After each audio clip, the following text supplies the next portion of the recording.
What's going on, everybody? Welcome back to the channel, Haterade Cowboy. I'm here at CEDIA 2022 in Dallas, Texas. I have Joe Walters here. Joe, nice to meet you. Nice to meet you, Jordan. I'm with Wisdom Audio. So I have to admit, I didn't know about Wisdom Audio until about a couple years ago, thanks to Youthman and his channel. And I know there's a lot of people out there that may not know about Wisdom as well, so I just kind of wanted to get maybe a little bit of backstory of how the company started. Sure. And the technology behind your speakers, because I know it's different from your typical box dispersion, speaker. Correct. So thanks for coming over, first of all, and Yes, welcome to CEDIA 2022. Thank you. A couple things about Wisdom Audio. We were founded, BG Radia, Bollinger Graebner Corporation was the company that was founded before Wisdom, and then Wisdom came out of that company. There's a lot of BG Radia stuff still out there in the market. What we're known for, number one, is planar magnetic drivers, which is a very different technology than a traditional type of a high-frequency driver. So it's a film that we put magnets on the front and the back, and really the only thing that moves in the driver is that film, which is actually lighter than the air that it has to move. Oh wow, I didn't know that. Okay. Very quick at transients, very high output. We're an American company, so we're in Carson City, Nevada. Awesome. We build all of our own products in-house, including our electronics and our amplifiers are designed and built in-house at Wisdom Audio. We don't use off-the-shelf stuff. And then the other... not proprietary, but our own design that works really well with what we do with our loudspeakers and our subwoofers that we build. Nice. The other thing that separates from all the other companies out there, number one, is that planar magnetic driver. There's not really other companies in the world that use planar magnetic technology other than headphones. A lot of headphone companies use that, super high-end headphones, because it's a difficult product to build and make sound right, especially in a large scale like what we do here. Yeah. And the other big thing that we do is line source. So if you've ever been to a concert and you see the big arrays hanging, that's a line array. And the idea behind a line array is to get the sound equally to the front of the room and to the back of the room, right? So if you're at the front of the concert, it sounds the same as it does in the back of the concert.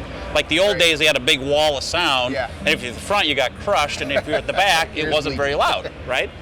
Well, line source is different in that we don't use point source speakers that spray sound everywhere. So a line array sprays sound left, right, up, down, and interacts with the floors and the ceilings. A line source, the sound comes off like a cylinder, just like this.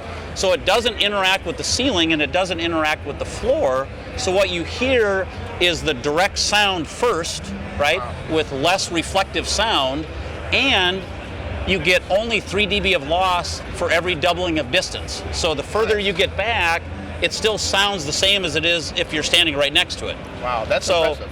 Yeah, so if you're right next to it, what's cool about this is your ear is really only hearing this much of the speaker, right? The further you get back, then you hear the whole thing, and that's why it sounds so consistent everywhere in the room. Great. So basically, you could sit in one spot in your theater, or if you have a home theater and you go with, Wisdom Audio, and you're not going to lose. You could sit to the left, to the right, and everyone's going to get the same. Very similar experience. Yes, you have a much larger sweet spot, we would call it, right? So if you said you wanted a plus or minus 3 dB sweet spot of sound with line source, it's a much larger area than it is with a point source speaker. Because a point source comes off like a bubble and interacts floor, ceiling, and a point source loses 6 dB for every doubling of distance. So if you got a 15-foot long theater, you could literally be 6 or 9 dB quieter in the back with a point source than you are with a line source. Yeah, that's how it is in my theater. I'm using box speakers, typical box speakers, and you calibrate your room for that one sweet spot. But then when people come over, or sometimes I'll be demoing scenes and I'll sit and I'm like, wow, there's a completely different experience. I mean, just a couple of feet next to you. So that's great. So what speaker model is this right here that you're using? So this is what we call our line 2. So it's a line module. So these are individual modules.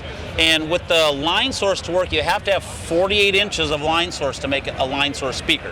Otherwise, it's still a point source and comes off just like a normal loudspeaker does. These are modular, so we can stack them as high as we need to stack them to make coverage in the room. So if you've got a tiered theater and it's 8 feet height change, you have to have 8 feet of line source to cover everybody in the room. or you can tilt the speaker and run the sound up that way as well, because again, the sound is just going to come off like a cylinder. So it doesn't matter if the cylinder goes this way or if the cylinder goes this way, as long as you're covering everybody that's in the line source area. Like if I played pink noise through this and you put your head up here, even if you were right next to it, you wouldn't hear any highs. You put your ear right here, the highs would come back. That's crazy. It's an amazing technology. Amazing technology. Yeah, and that's an interesting point that you bring that up, because I know in my theater I have, you know, stadium seating, 2 rows, and right now I have the issue of my rear speakers are below the ear listening level for the rears, and so I'm like, okay, well maybe I'll just build a box and put those speakers, but then it's going to be aiming down towards the front row, so it's kind of like you got to kind of pick and choose and try to do the best that you can. But that's nice that it's modular. You can go as high as you need it. Our solution is always more line source. Just remember, it's always more line source, and you're going to be happy. So what about the center channel? Now I heard one of your other colleagues talking about some technology that took them about 7 years to. So, you know, as you see right here, we have a big LED wall, right? And you can't put a speaker in the middle of an LED wall because it's a solid surface. It's not a screen like we have with the projector. So we had to figure out a way, because these have so much output with the line source product, we had to figure out a way to make a center channel that could keep up with them, that could either be below the screen or above the screen, but still give you the image on the screen itself. Gotcha. So by using, this one is a hybrid line source, so it's actually got line source modules, plus it's got a point source in the center.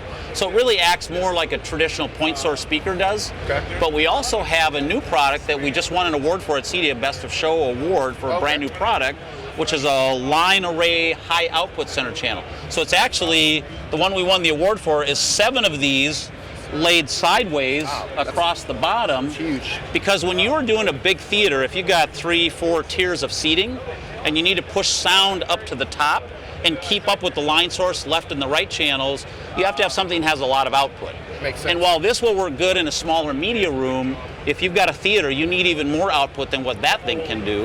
And so the new hybrid high output line source array allows us to do that. And that pushes the sound, gives you equal output all the way across, so that you got a focus center image, but yet you're still pushing all your sound up to the theater so everybody gets a great experience. That's awesome. So really interesting technology that you guys are pushing out. I haven't had a chance to hear it yet. Hopefully at some point I can hear it, because I've heard nothing but good things.